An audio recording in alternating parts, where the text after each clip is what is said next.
je près vous le rendre, Seigneur, Seigneur, car avec les soldats, il est toreros, peuvent s'entendre, pour plaisir, ils ont les combats.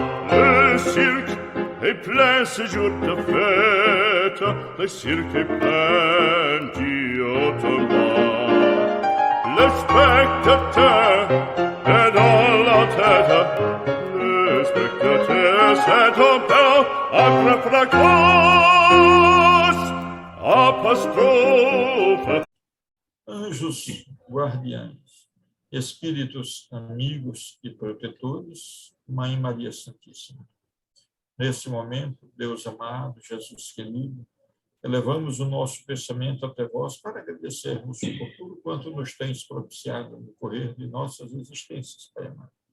Porque diante de vossa imensa bondade para conosco somos resta tudo agradecido. Senhor Deus, nós vos pedimos, Pai, que abençoe a todos os nossos companheiros que não puderam aqui comparecer, seja por razões de enfermidade, de doença, seja por outras razões quaisquer. E nós rogamos especialmente, Senhor Deus, a vossa divina compaixão para com os nossos companheiros que se encontram seguramente enfermos.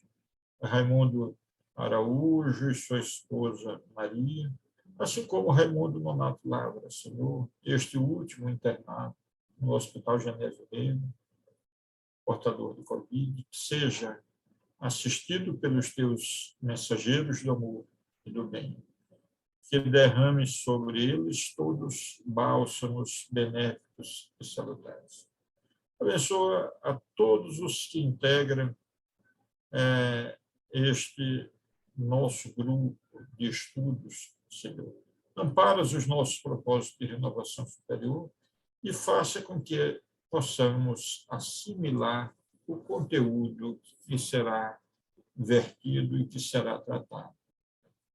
E assim, Deus amado, Jesus, Mestre querido, nesse estado de alma, nós os pedimos permissão para darmos por iniciado mais um estudo da obra básica O Céu e o Inferno, tá? Que compõe a codificação kardeciana, na noite de hoje, te suplicando que o anjo bendito de tua paz esteja em nossos corações, nos ampare, nos conforte, nos console e proteja, hoje, Senhor, agora e sempre, Pai. Que assim seja.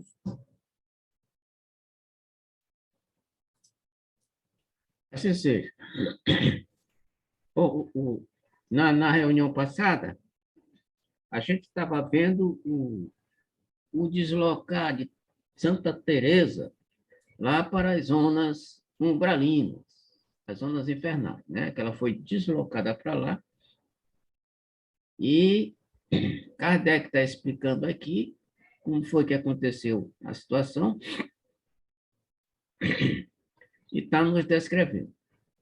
E por isso nós vamos continuar com a descrição a respeito. Apesar da facilidade maravilhosa que tivera em penetrar esse nicho, não podia sentar-se ou deitar-se nem manter-se em pé. Tampouco podia sair. Essas paredes horríveis, abaixando-se sobre ela, envolviam-na, apertavam-na como se fossem animadas de movimento próprio. Parecia-lhe que a afogavam, estrangulando-a, ao mesmo tempo que a esfolavam e retalhavam em pedaços. Ao sentir queimar-se, experimentou igualmente toda sorte de angústias. Bom, aí, aqui está sendo descrito o que ela passou por lá, né? A situação em que ela enfrentou. Né? A situação que ela enfrentou e mostrando a dificuldade que é a gente estar num lugar, num lugarejo, vamos falar assim, num lugar semelhante a esse. Realmente é um sufoco, é uma complicação. Continuando o texto. Sem esperança de socorro, tudo era trevas em torno de si, posto que, através dessas trevas, percebesse, não sem pavor, a hedionda viela em que se achava, com a sua e imunda vizinhança. Este espetáculo era-lhe tão intolerável quanto os apertos mesmo da prisão. Bom, aí continua a descrição da situação. Esse não era, sem dúvida, mais do que um pequeno recanto do inferno. Olha só, esse não era, sem dúvida, mais do que um pequeno recanto do inferno. Um pequeno recanto. Imagina, né, outros recantos. Outros viajantes espirituais foram mais favorecidos, pois viram grandes cidades no inferno, quais enormes braseiros, Babilônia e Nínive, a própria Roma, com seus palácios e templos abrasados, acorrentados todos os habitantes. Então, ele está se referindo a outros viajantes, né, que se encontraram nessas cidades espirituais e descreveram e viram essa situação por lá.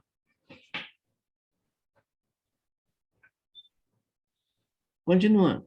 Traficantes em seus balcões, sacerdotes reunidos, a cortesãos, em salas de festim, chumbados a cadeiras ululantes, levando aos lábios rubras taças chamejantes, criados genuflexos em ferventes cloacas, braços distendidos e príncipes de cujas mãos escorria uma lava devoradora, o ouro derretido.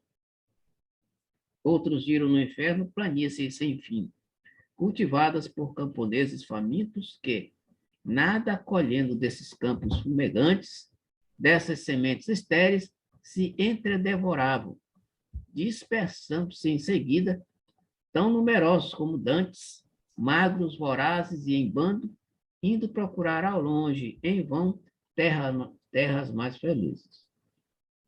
Outras colônias errantes de condenados os substituíam imediatamente.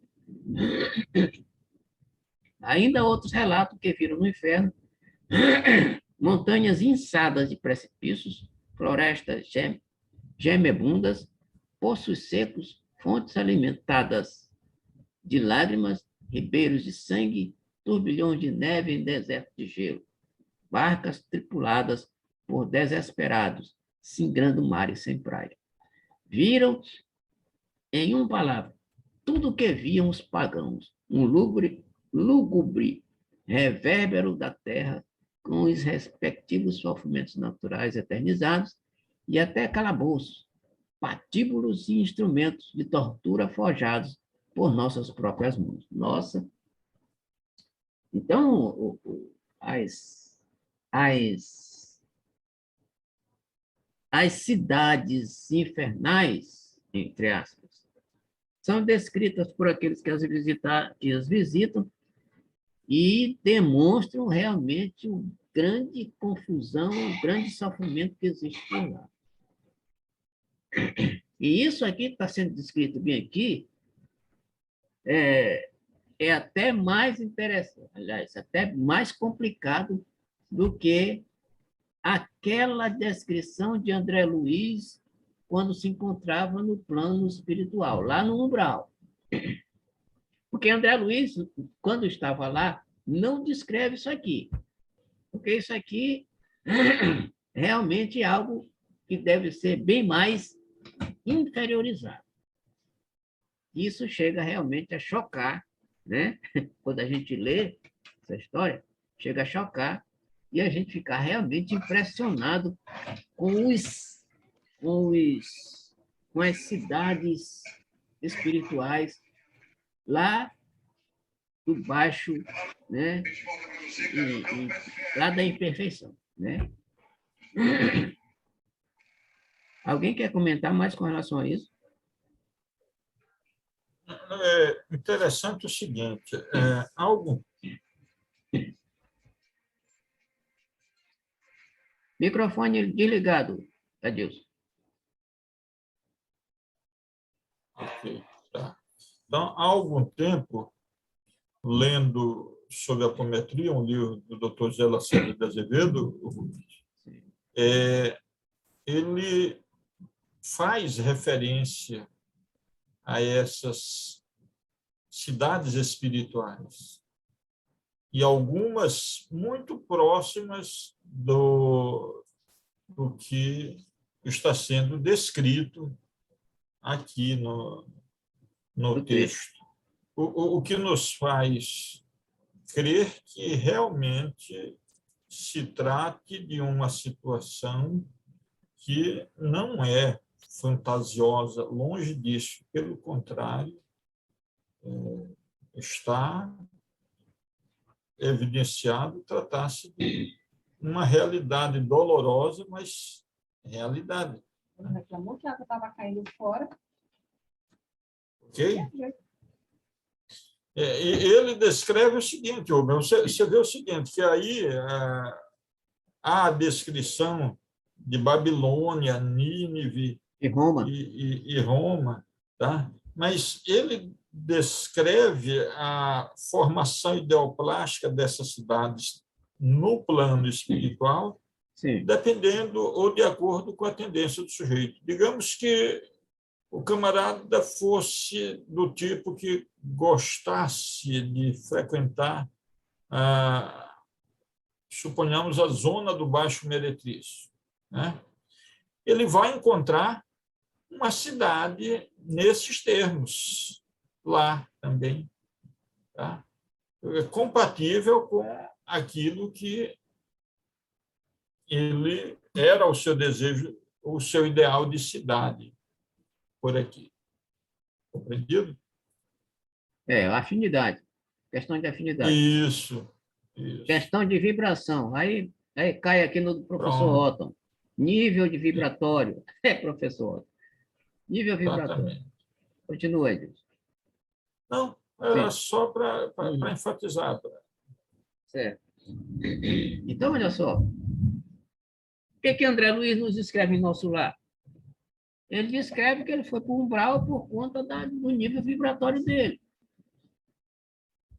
O nível vibratório dele, interno, estava condizente com aquele local. E aqui a gente percebe que a descrição também é um lugar extremamente apavorante, que está de acordo naturalmente com o nível vibratório dos que ali se encontram. E sendo assim, nós também, logicamente, nós também, quando sairmos daqui para o lado de lá, a gente deve ir para um local de acordo com o nosso nível vibratório, nosso nível de consciência. E aí nós seremos felizes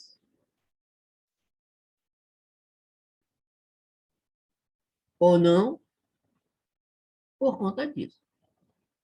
Porque ninguém vai ao céu sem ter merecimento. Lógico, né? Esse merecimento depende exatamente disso que nós estamos falando. Depende de nível vibratório. Quanto maior o nível vibratório, mais evoluído nós estaremos numa colônia espiritual ou numa cidade espiritual. Quanto menor o nosso nível vibratório, o nosso espírito vai para uma colônia, uma cidade espiritual, de acordo com isso.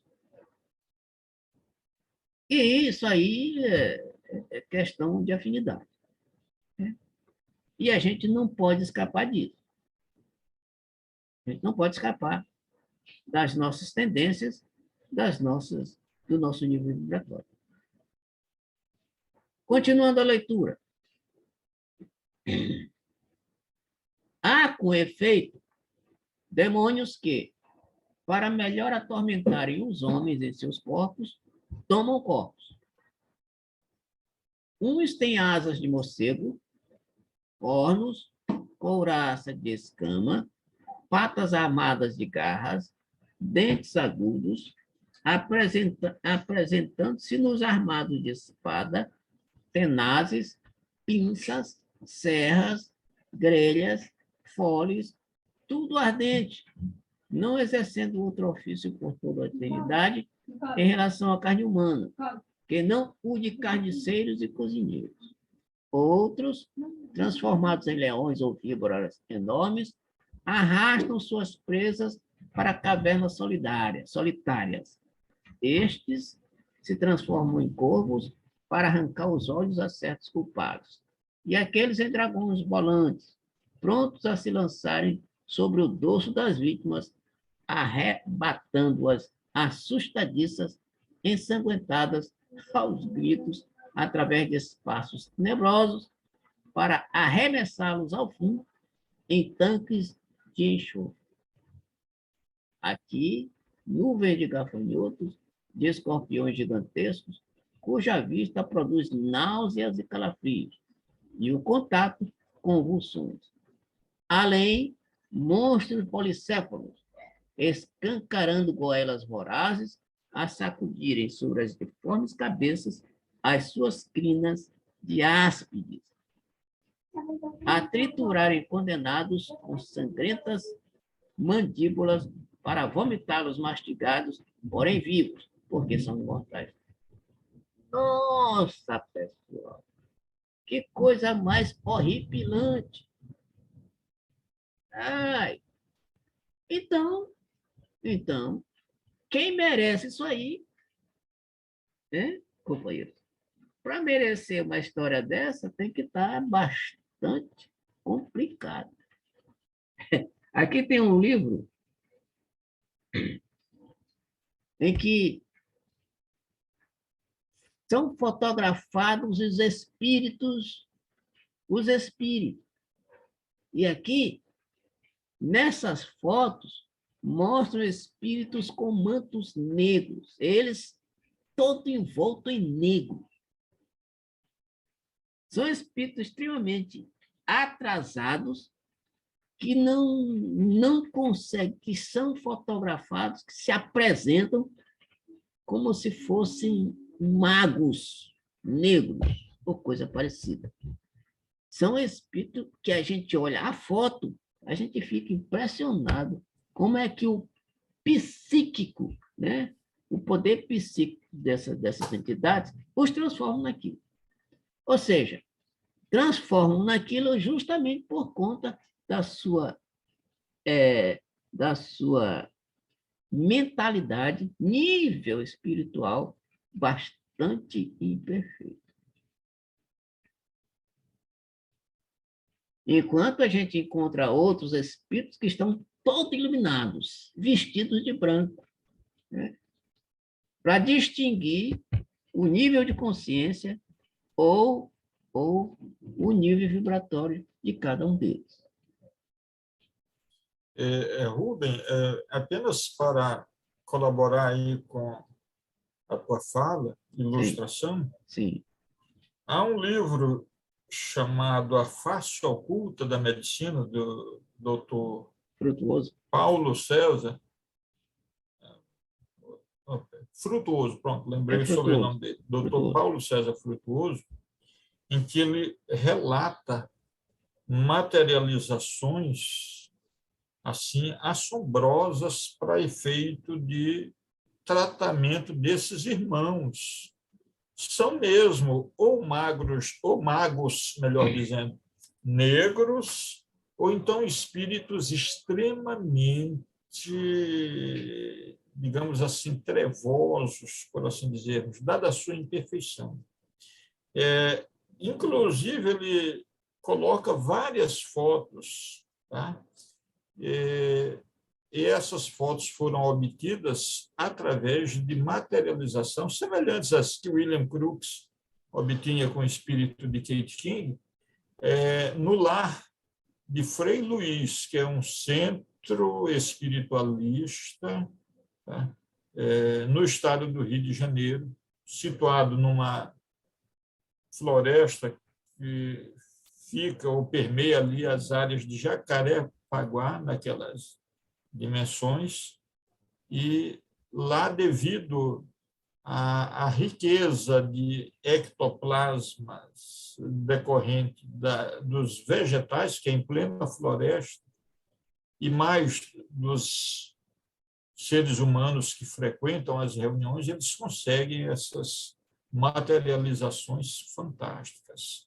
E muitos dos materializados são espíritos que participaram do processo inquisitivo, viu, professor? O senhor foi coroinha durante um bom tempo, então, muita gente da Inquisição encontra-se pela carga de Vibratória tortura, de negativa. maldade que empreendeu nesse período, nessa circunstância, nessa situação exatamente que tu descreveste aí. Doutor, deixa eu lhe dizer uma coisa. Nessa casa do Frei Luiz, que aparece constantemente e trabalha, é o Frederick von Stein. Lá que ele tem a sua ligação espiritual e que ele sai de lá para prestar assistência a voos, né? A voos que vão e saem do Rio de Janeiro. Por isso ele é chamado o médico do espaço, né? O Frederico von Stein, é exatamente na casa do Frei Luiz. É o centro de comunicação com ele. Muito bem. Então, o que ele descreve aqui, o demônio, é bem pior do que aquele demônio que aparece aí dos católicos. Porque isso aqui realmente é um demônio que eu nunca tinha visto, né, em descrição. Muito bem. Então, vamos lá. Continuando a leitura. Estes demônios de formas sensíveis, que lembram tão visivelmente os deuses do Amenti. Vamos ver o que é isso aqui. Segundo os egípcios, é o templo em que as almas dos mortos são reunidas para serem julgadas por Osíris, Deus que garante a vida do além. Muito bem. E do Tártaro, bem como os ídolos adorados pelos fenícios, moabitas e outros gentios vizinhos da Judéia, esses demônios não obram ao acaso, tendo cada um a sua função. O mal que praticam no inferno está em relação ao mal que inspiraram e fizeram cometer na terra. Nota de Allan Kardec. Singular punição, na verdade, esta de poder continuar em maior escala a prática de mal menor feito na terra. Mais racional seria o sofrerem os próprios malfeitores as consequências desse mal, em lugar de se darem ao prazer de proporcioná-lo a outro. Os condenados são punidos em todos os seus órgãos e sentidos, porque também a Deus ofenderam por todos os órgãos e sentidos.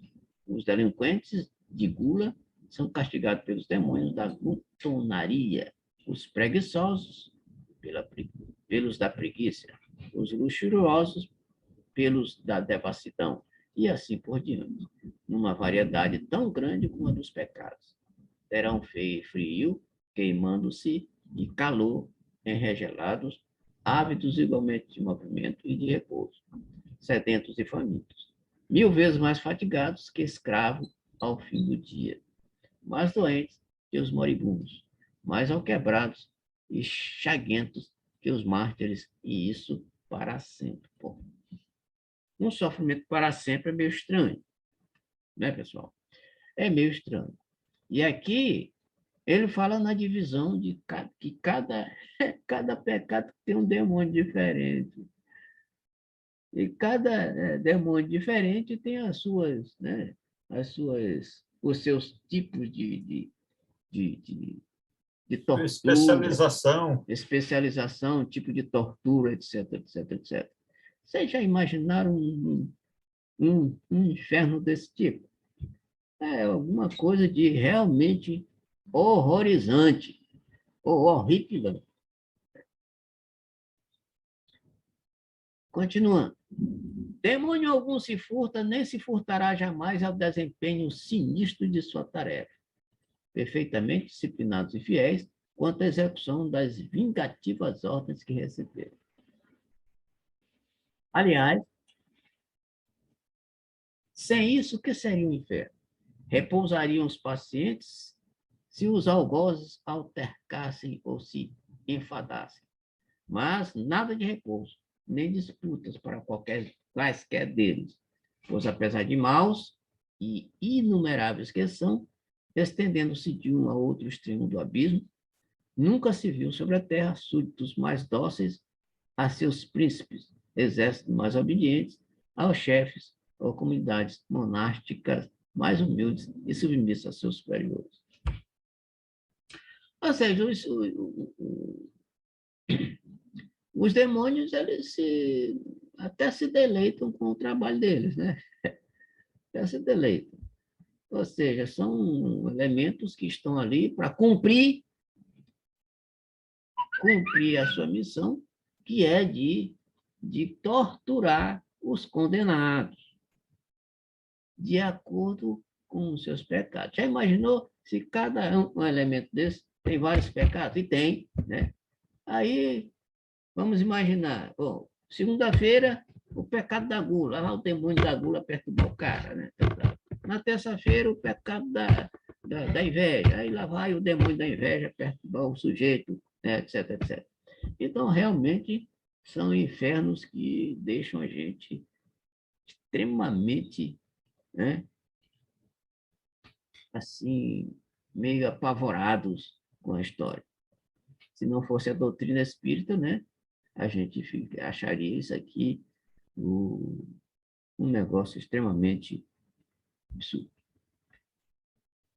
Continuando. Mais alguém quer comentar a respeito? Então, vamos lá, se não quiser.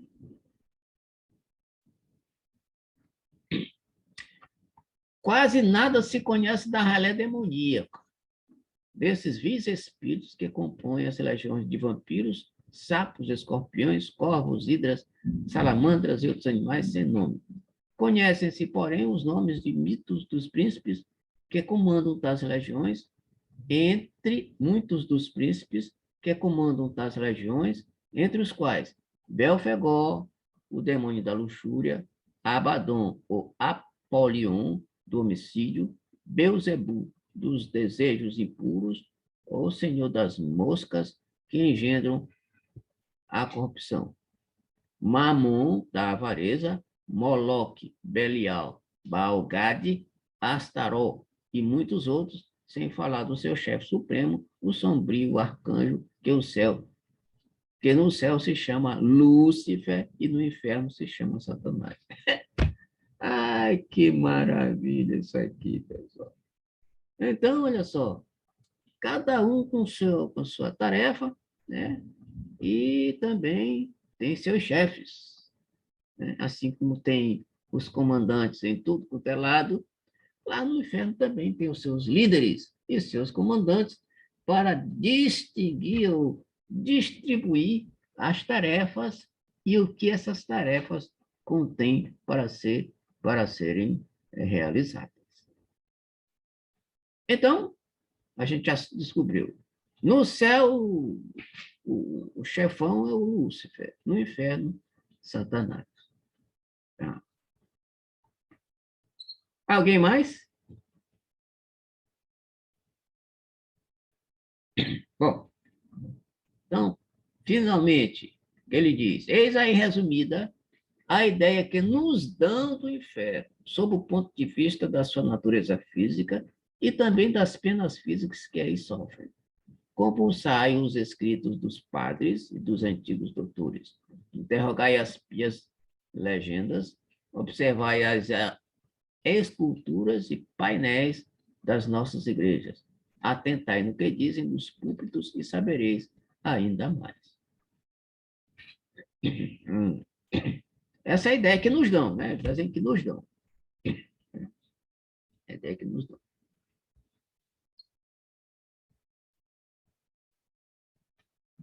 Eu garanto que o professor deve saber alguma coisa quando estava lá, do outro lado, nos dizer alguma coisa com relação a isso, se eles confirmavam lá, professor, que tudo isso realmente acontecia.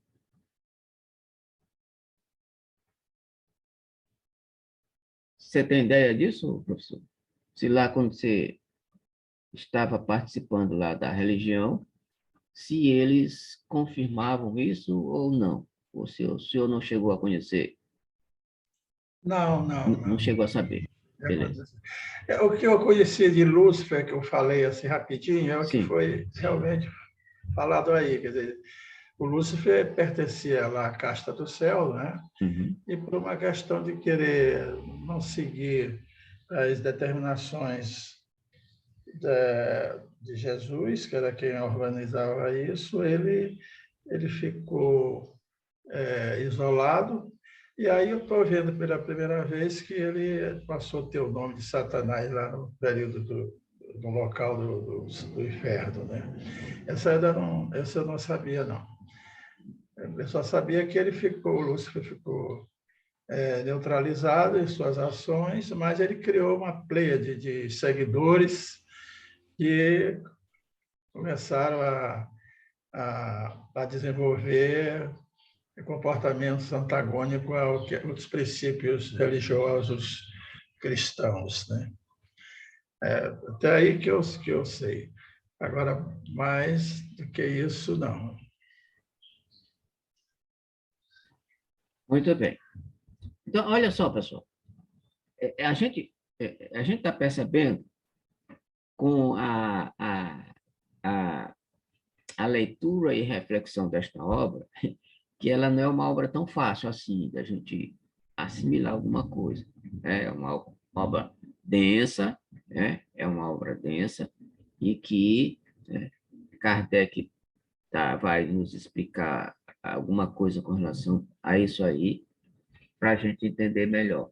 Então, essa história deste inferno aí que nos dão, quando ele diz que nos dão essa ideia, realmente é uma ideia extremamente estranha, complicada, né? A gente sabe, na verdade, que existem zonas umbralinas bastante inferiorizadas, mas eu não me lembro, não sei, Edilson, nas obras de Rochester, lembra que foi descrito alguma coisa parecida com isso?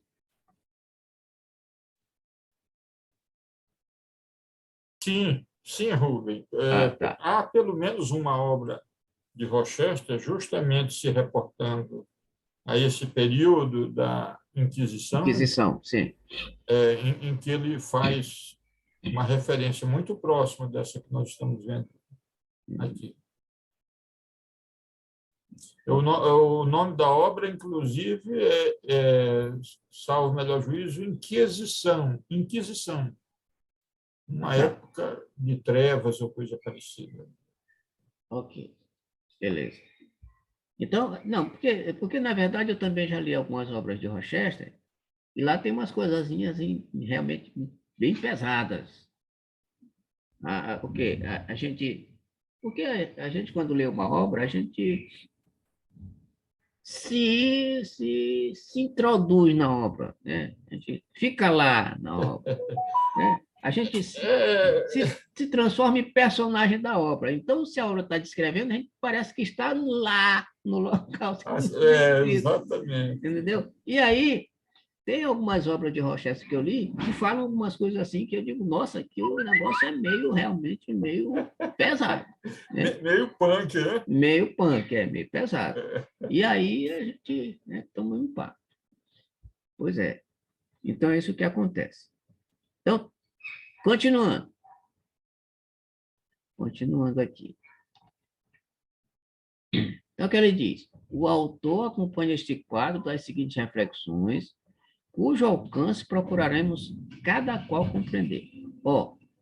Cujo alcance procuraremos compreender.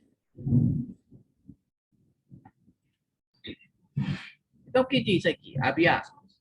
A ressurreição dos corpos é um milagre, mas Deus faz ainda um segundo milagre, dando a esses corpos mortais, já uma vez usados pela passageira prova da vida, já uma vez aniquilados, a virtude de subsistirem sem se dissolverem numa fornalha, onde se volatilizariam os próprios metais. Que se diga que a alma é o seu próprio algoz, que Deus não a persegue e apenas a abandona no estado infeliz por ela escolhido. Conquanto esse abandono eterno de um ser desgraçado e sofredor pareça incompatível com a bondade divina. Vá, mas o que se diz da alma e das penas espirituais não se pode, de modo algum, dizer dos corpos e das respectivas penas, para a perpetuação das quais já não basta que Deus se conserve impassível, mas, ao contrário, que intervenha e atue sem o que sucumbiriam os corpos. Bom, então aqui, pessoal, como a gente sabe que Deus é soberanamente bom e justo, né? Aqui, Deus, logicamente, iria intervir, né? Quando a gente diz Deus iria intervir, ele ia fazer com que os seus mensageiros atuassem nessas regiões, a fim de, logicamente, minorar a situação de cada um desses sofredores, né? Porque, além de bom e justo, Deus é misericordioso. Não é verdade? Então, como o professor Otton disse, eu não acredito que Deus castiga. Pois é, realmente não castiga. O que castiga, mesmo, só não é a nossa própria consciência. A gente vai passar aqui, mais adiante neste livro, um pouquinho mais lá na frente desse livro, a história do Código Penal da Vida Futura. Isso é bom para o pessoal que gosta que é especialista em direito, é Deus, né? Código Penal da Vida Futura. E que lá ele vai dizer, né, que a gente faz as coisas que a gente faz, vai de encontro, prejudica o próximo, e a gente vai ter que passar pelo arrependimento, pela expiação e pela aprovação. É isso? E com relação a isso, a gente vai ter que arcar com as consequências daquilo que a gente fez, mas não por culpa de que Deus está nos dando esse castigo, e sim a própria cobrança da lei na nossa consciência. Então, isso aqui tudo, esse inferno que estou falando aí para nós, nada mais é do que o resultado daquilo que nós praticamos de errado contra a lei, né? Que para nós não é tão assim, mas tem situações em que o camarada passa por, né, sofrimentos terríveis. Sofrimentos terríveis. Tanto é que lá em Memória do Suicida, todo mundo aí já deve ter lido, Memória do Suicida, ele descreve as zonas do Vale dos Suicidas, que isso é realmente extremamente pesado, né? Descreve um negócio realmente infernal, vamos dizer assim, né?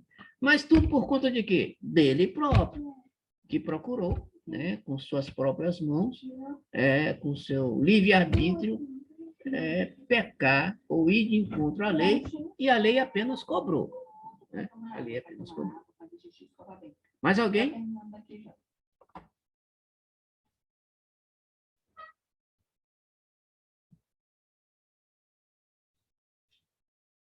Vamos continuar, então. Os teólogos supõem, portanto, que Deus opera efetivamente após a ressurreição dos corpos. Este segundo milagre de que falamos. O que, em primeiro lugar, tira dos sepulcros os que os devoravam, os nossos corpos de barro.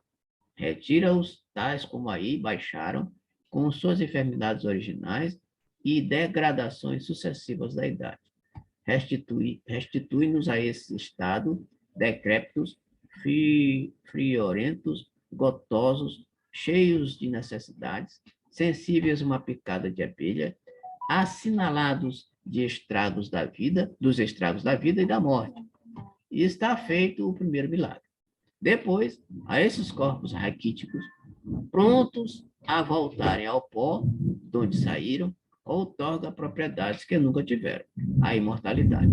Esse dom que, em sua cólera, dizei antes, em sua misericórdia, retirara a Adão ao sair do Éden. E eis completo o segundo milagre. Adão, quando imortal, era invulnerável, e deixando de ser invulnerável, tornou-se mortal. A morte seguia de perto a dor. A ressurreição não nos restabelece, pois nem nas condições físicas do homem inocente, nem nas do culpado, sendo antes uma ressurreição das nossas misérias somente, mas com um acréscimo de misérias novas infinitamente mais horríveis. Bom, aqui ele está falando da história da ressurreição, em termos de milagre, né? E depois dos corpos estarem enterrados, eles vão voltar tudo novamente com milagre, vão voltar tudo ao que era antes outra vez. Mas não é bem assim, não, que acontece. Primeiro, a gente sabe que um corpo depois de morto não volta mais à vida. A ciência já comprovou que isso é impossível. Impossível. Aí cai naquela história lá do Lázaro, que morreu e que Jesus foi lá e ressuscitou. Mas a gente sabe que até o Jesus mesmo dizia, não, Lázaro não morreu, apenas dorme. Ele foi apenas lá e acordou Lázaro com o seu poder magnético. Que se tivesse realmente morrido, Jesus não tinha condições de ressuscitar. Né? Não existe milagre. O que existe é que aquilo que a gente não compreende, a gente chama de milagre, mas não é bem assim a situação. Mais alguém?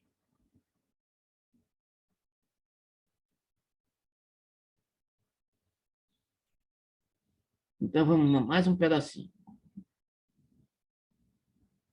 É de alguma sorte uma verdadeira criação, e a mais maliciosa que a imaginação tenha, porventura, ousado conceber.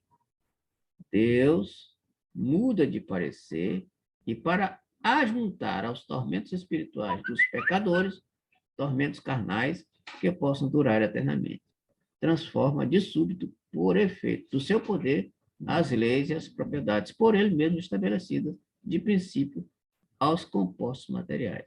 Ressuscita carnes enfermas e corrompidas, e reunindo por um nó indestrutível esses elementos que tendem por si mesmos a separar-se. Mantém e perpetua contra a ordem natural essa podridão viva, lançando ao fogo, não para purificá-la, mas para conservá-la tal qual é, sensível, sofredora, ardente, horrível, e como a quer, imortal. Por esse milagre, se arvora a Deus num dos algozes infernais, pois, se os condenados só assim podem atribuir seus males espirituais, em compensação, só a Deus poderão imputar os outros. Bom, então, o que está sendo descrito aqui é um Deus cruel, né? Um Deus cruel, que quer que ressuscite os corpos, dá vida aos corpos, para condená-los ao fogo eterno, né? Ao fogo eterno. E isso aí é algo impossível da gente ver. Deus não opera desta forma. E o que tem muita fantasia nessas coisas aí, a gente percebe que existe muita fantasia. E a doutrina espírita vem nos mostrar que a coisa não é bem assim. A coisa não é bem assim, né? Que, na verdade, nós realmente vamos pagar pelos nossos débitos, mas em espírito, né? E que nós não ficaremos eternamente do sofrimento. Uma hora, nós sairemos de lá, do umbral, como saiu o André Luiz, e teremos novas oportunidades a fim de que a gente possa nos livrar das imperfeições que nos acompanham desde longas datas, longas eras. Então, o conhecimento da doutrina nos esclarece essas coisas, a fim de que a gente tenha uma melhor clareza com relação a esses ensinamentos que dizem respeito ao plano espiritual, né? e depois que Kardec Chikawa. Tu vai falar, Leda? O microfone está aqui. Isso. Os Diga. evangélicos, eles defendem essa tese, né? O que você terminou de ler aí. Sim, sim. Mas tu está falando qual evangelho? Os evangélicos. Ah, sim, os evangélicos. E os católicos também. Os católicos também. Né? Eles têm essa ideia. E aí, que vai completamente de encontro àquilo que a doutrina espírita nos esclarece. A doutrina espírita nos esclarece. Mostrando que Deus nos dá novas oportunidades e estas oportunidades fazem com que a gente tenha uma nova condição para sair dessa situação em que a gente se encontrava. Né? Tanto é que no livro Memórias de um Suicida, ele descreve que passou por lá, mas depois ele saiu de lá. Né? Ele saiu de lá, né? Saiu de lá e começou a fazer tudo o que era possível para evitar que outros companheiros seus, escritores, também passassem por essa mesma situação. Quando pedindo para recuar, que isso era a pior coisa que alguém poderia fazer, era tirar a própria vida. Era algo infernal depois que acontecia o suicídio. E a gente conhece, né? Da doutrina espírita a gente conhece. Muito bem. Então, vamos terminar só aqui o pedacinho do item, para a gente chegar na próxima reunião aqui no 14º. Ainda assim, ele não as abandonará para sempre, em absoluto, visto que, como céu e terra não subsistem senão por ato permanente da sua vontade sempre ativa. Deus será, portanto, sem cessar esses condenados à mão para impedir que o fogo se extinga em seus corpos, consumindo-os e querendo que contribuam perpetuamente por seus perenes suplícios para a edificação dos escolhidos. Muito bem. Então, aqui está dizendo que ele não abandonará as suas ovelhas, né? E que aqui ninguém está totalmente abandonado, né? Sempre tem. Deus sempre dá, como André Luiz em nosso lar, sempre dá oportunidades novas para que a pessoa mude de estado vibratório e passe adiante. O estado vibratório de André Luiz no umbral era 1, depois que ele reconheceu, né, o seu erro, fez uma prece fervorosa, o nível vibratório dele aumentou e ele foi resgatado. E assim também vai acontecer conosco e qualquer um de nós que nos encontrarmos nos umbrais da vida, né, nas colônias espirituais inferiorizadas, e a gente terá novas oportunidades sempre. Mais alguém?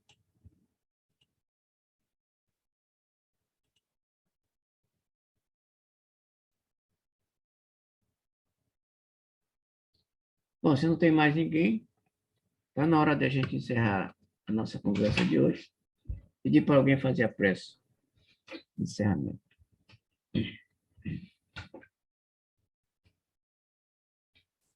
Bom, então, como somos poucos hoje, eu também farei a prece de encerramento.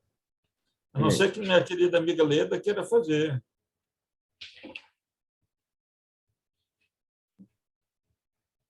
E aí, Leda? Então, vamos.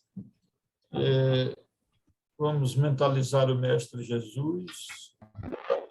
Não, Agradecer a oportunidade. Ela faz, Jesus. Você faz, Leda? oração. Pode. Pode ser. Pode fazer, Leuda, então.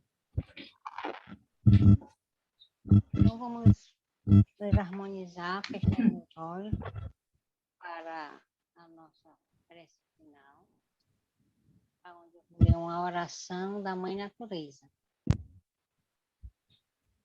Mãe nossa que estás nas flores, no canto do pássaro, no coração a pulsar, que está na compaixão, na caridade, na paciência e no gesto do perdão.